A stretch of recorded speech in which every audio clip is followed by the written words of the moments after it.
So hello mga kasisi, magandang araw po sa ating lahat. At dahil nga linggo ngayon at wala nang bahay sa amin, halina't mag-araro tayo sa loob ng bahay. Ay magwawalis pala. Tara na mga kasisi. At dahil nga bumaha dito nung nakaraang linggo dito sa amin, ang daming lupa ang umano dito sa loob ng aming bahay mga kasisi. At ayan na, pinagwawalis ko na yung iba. Pero ang iba, pilit sinisiksik yung sarili kahit hindi naman kailangan. Ano daw? So, ayan tuloy, napahugot pa si Inday niyo. At ayan, dahil pabida-bida ngayon si Inday Angie niyo. O, ayan tuloy.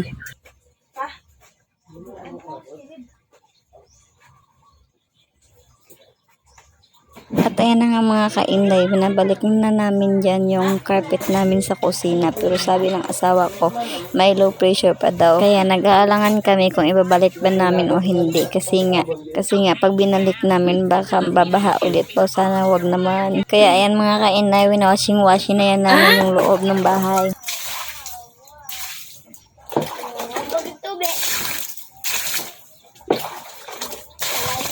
At ayan na mga kasisi, kumuha nga pala dyan yung asawa ko ng tubig. Wow. Mineral yung nalagyan.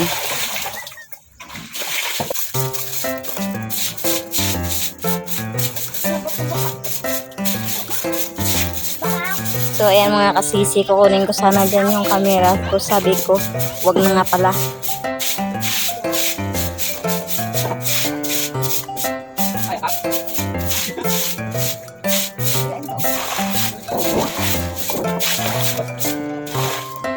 So ayan guys, hanggang dito na lang muna yung voice over ko. Medyo kasi ako sa modo mag voice over.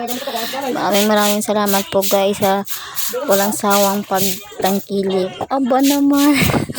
Sa walang sawang pagsuporta sa akin guys. Maraming salamat sa pagpapanood ng video ko, pag-share, pag-comment. Maraming salamat po. So siya, hanggang dito na lang. Bukas ulit ha. Bye!